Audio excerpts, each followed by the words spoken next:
চলো শুরু করা যাক। সবার প্রথমে প্রায়োরিটি এতে আমি রেখেছি শিক্ষার অধিকার আইন 2019। ঠিক আছে, 2019 এসেছে। আরটি 2019 আসেনি, সরি, 2019 যে শিক্ষার অধিকার আইন আরটিই অ্যাক্ট, ঠিক আছে, এইটা নিয়ে এসেছে। 2020-তে কি এসেছে না, আরটিই 2019 বাস্তবায়নের জন্য কেন্দ্রীয় সরকারের 5টি প্রকল্প এবং বাস্তবায়নের 15টি অসুবিধা। 2022 আরটিই অ্যাক্ট 2019 অনুযায়ী বিদ্যালয়ের দায়িত্ব। 2025 আরটিই অ্যাক্ট 2009-এর কার্যকারিতা, সমালোচনামূলক বিশ্লেষণ এবং পশ্চিমবঙ্গে বাস্তবায়নের বাধা। একই আরটিএ 2019 টপিক থেকে 3 বছরের লং অ্যান্সার কোয়েশ্চেন এসেছে। ঠিক আছে, এর পরের কোয়েশ্চেন হচ্ছে অন্তর্ভুক্তিমূলক শিক্ষা, যেটা 2017-তে অন্তর্ভুক্তিমূলক শিক্ষা ব্যবস্থা বিদ্যালয় প্রশাসনের ভূমিকা এসেছিল। 2018-তে এসেছিল ইনক্লুসিভ এডুকেশন ও ইন্টিগ্রেটেড এডুকেশনের বৈশিষ্ট্য। 2021-এ এসেছিল সরকার পোষিত স্কুলে বিশেষভাবে সক্ষম শিক্ষার্থীদের অন্তর্ভুক্তির নীতি। ঠিক আছে, এবং 2025-এ এসেছিল অন্তর্ভুক্তিমূলক শিক্ষার অর্থ, সুবিধা, অসুবিধা। তো মোট বারবার 17, 18, 21, 25 এই মোট 4 বার এসেছে, বিভিন্নভাবে এসেছে। তোমরা কিন্তু অবশ্যই এই প্রশ্নটা করে যাবে এবং এই প্রশ্ন থেকে অনেক হেল্প পাবে। এর পরের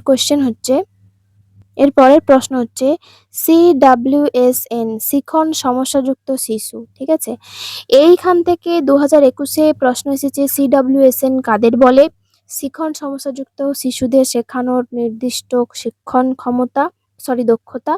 আর 2022 একইভাবে CWSN এর সংজ্ঞা প্লাস শিখন সমস্যাযুক্ত শিশুদের শেখানোর শিক্ষণ পদ্ধতি। ঠিক আছে, প্রশ্নের কাঠামো প্রায় একই এসেছে, বারবার কিন্তু আসছে। 4 নম্বর কোশ্চেন হচ্ছে কোঠারি কমিশন। ঠিক আছে, 2021-এ শিক্ষক প্রশিক্ষণ বিষয়ে কোঠারি কমিশনের প্রধান প্রস্তাব। আর 2022-এ এসেছে কোঠারি কমিশনের প্রধান প্রস্তাবগুলি। পরপর 2 পরীক্ষাতেই কিন্তু এসেছে কোঠারি কমিশন। এবং 5 নম্বর কোশ্চেন আমরা বলবো যে প্রথম প্রজন্মের শিক্ষার্থী, ফার্স্ট জেনারেশন লার্নার। 2018-তে যে প্রশ্নটা এসেছে সেটা হচ্ছে প্রথম প্রজন্মের শিক্ষার্থীদের শিক্ষার সমস্যা দূরীকরণের উপায় এবং গণতান্ত্রিক সমাজে শিক্ষার ভূমিকা। এটা হচ্ছে 16 মার্কসের এসেছে। ঠিক আছে, 16 মার্কস। 2020-তে যেটা এসেছে সেটা হচ্ছে ফার্স্ট জেনারেশন লার্নার কারা, বিদ্যালয়ে অসুবিধা কমানোর 3টি প্রচেষ্টা, 10 মার্কস এসেছে। ঠিক আছে, একই টপিক থেকে সরাসরি পুনরাবৃত্ত হয়েছে। তো এই প্রশ্নগুলো কিন্তু ভীষণ ইম্পর্টেন্ট। এর পরের প্রশ্ন হচ্ছে শান্তির জন্য শিক্ষা, এডুকেশন ফর পিস। এটা কিন্তু 2017-তে এসেছে। শান্তির জন্য শিক্ষার মাধ্যমে শিক্ষার্থীদের কোন গুণের বিকাশ হয়, এবং 500 ওয়ার্ড প্রশ্নে শান্তির জন্য শিক্ষার প্রকৃতি, পরিধি ও গুরুত্ব। ঠিক আছে, এরপরে 2024-এ এসেছে শান্তির শিক্ষার জন্য শিক্ষক/শিক্ষিকার ভূমিকা। এটাও 2017-তে একই টপিক থেকে 2 ধরনের লং কোশ্চেন অ্যান্সার আবার 2024-এও ফিরে এসেছে। ঠিক আছে, প্রায়োরিটি বিতে আমি রেখেছি যে আইসিটি। ঠিক আছে, আইসিটি শিক্ষায় বা আইসিটি এর ব্যবহার। 2021-এ এসেছে 21st century learning skills plus, শিক্ষাক্ষেত্রে আইসিটি ব্যবহারের সম্ভাবনা। এটা 16 মার্কসের। আচ্ছা, 2024-এ এসেছে শিক্ষাক্ষেত্রে আইসিটি ব্যবহারের গুরুত্ব। এটাও 7 মার্কসের। আচ্ছা, একই টপিকের পুনরাবৃত্তি কিন্তু ঘটেছে। ঠিক আছে, এর পরের প্রশ্ন হচ্ছে বিশেষ চাহিদা সম্পন্ন প্রতিবন্ধী শিক্ষার্থী, যেটা শিক্ষার্থীদের শিক্ষা। 2021-এ বিদ্যালয়ে মানসিক প্রতিবন্ধী শিক্ষার্থীদের প্রাথমিক চিহ্নিতকরণ। 2024-এ যে লঘু ও মাধ্যম মাত্রার মানসিক প্রতিবন্ধকতা এবং তাদের শিক্ষা পরিকল্পনায় মূলনীতি। আর 2025 সালে এসেছে বিশেষ চাহিদা সম্পন্ন শিক্ষার্থীদের চিহ্নিতকরণ ও মূল্যায়ন প্লাস দৃষ্টি ও শ্রবণ প্রতিবন্ধী শিক্ষার্থীদের উপযুক্ত শিক্ষণ কৌশল। ঠিক আছে, ডিসএবিলিটি/স্পেশাল নিডস এডুকেশন থেকে ধারাবাহিকভাবে প্রশ্ন আসছে। এর পরের প্রশ্ন হচ্ছে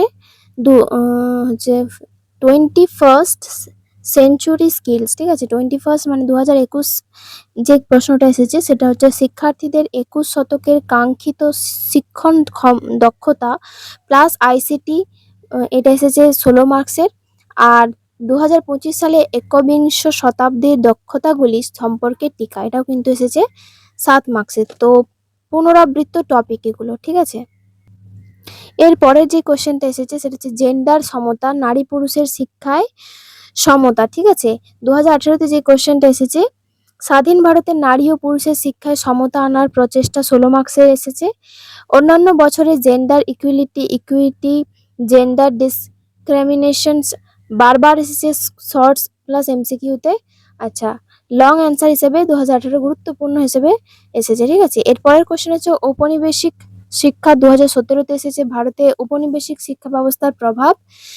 2025 সালে এসেছে উপনিবেশিক শিক্ষার বৈশিষ্ট্য, শর্ট অ্যান্সার। এবং 2018 সালে এবং 25 সময়ে, অর্থাৎ সময়ে কলোনিয়াল এডুকেশন, ঠিক আছে, সম্পর্কিত বিভিন্ন এমসিকিউ শর্টস কোয়েশ্চেন কিন্তু এসেছে। এরপর প্রায়োরিটি সিতে আমি রেখেছিলাম উডের দলিল, উডস ডিসপ্যাচ, যেটা 2022-এ এরকম কোয়েশ্চেন এসেছে, ভারতীয় শিক্ষায় উডের দলিলের প্রভাব, 16 মার্কসের এসেছিল। 2024-25 এ এমসিকিউ শর্টস কোয়েশ্চেন হিসেবে আবার এসেছিল। আচ্ছা, পরেরটা আমরা বলবো যে বুনিয়াদী শিক্ষা পরিকল্পনা, ঠিক আছে। 2024-এ বুনিয়াদী শিক্ষা পরিকল্পনা প্রয়োজনীয়তা এবং ব্যর্থতার কারণ, এটা কিন্তু 16 মার্কসের এসেছিল। এরপরে প্রথা মুক্ত শিক্ষা, ফর্মাল এডুকেশন, যেটা 2024-এ প্রথা মুক্ত শিক্ষার মূল বৈশিষ্ট্য, যেটা 7 মার্কসের এসেছিল। এবং 2024 এসেছিল এরপরে 2025-এ ইলেকট্রনিক মাধ্যম বা ইলেকট্রনিক মিডিয়া নিয়ে কিন্তু এসেছিল। কি এসেছিল? সমাজ ও শিক্ষার্থীদের ওপর ইলেকট্রনিক মিডিয়ার প্রভাব, এটাও 7 মার্কসের এসেছিল। 2018-এ শিশুদের ওপর ইলেকট্রনিক মিডিয়ার প্রভাব শর্টস কোয়েশ্চেনে এসেছিল। এরপরে যেগুলো আমি বলবো priority A, B and C নিয়ে, সেগুলো তোমরা যখন পড়েই এসেছো, আবার তাও আমি একটা শর্ট লিস্ট করে দিলাম।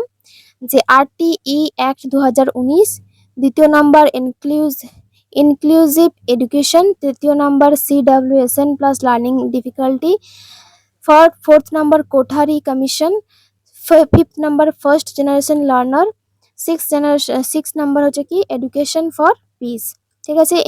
ভেরি ইম্পর্টেন্ট যেগুলো, সেটা হচ্ছে ICT in education, special needs disability education, 21st century skills এবং gender equality and education in education এবং কলোনিয়াল এডুকেশন।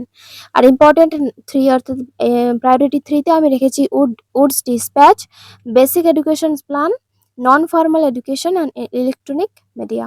তো কেমন লাগলো ভিডিওটা অবশ্যই জানিও। ভিডিওটি ভালো লাগলে অবশ্যই একটা লাইক করো, আর চ্যানেলে নতুন হয়ে থাকলে চ্যানেলটিকে অবশ্যই সাবস্ক্রাইব করো। এরপরে কিন্তু আমরা এমসিকিউ নিয়ে পড়বো, সমস্ত কিছু সাবজেক্টের একের পর এক ভিডিও আসছে, তার জন্য কিন্তু চ্যানেলটাকে অবশ্যই সাবস্ক্রাইব করে রাখতে হবে, চ্যানেলে যুক্ত থাকতে হবে।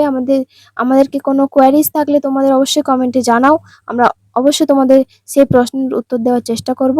আজ এই পর্যন্তই, দেখা হচ্ছে পরের একটি ভিডিওতে।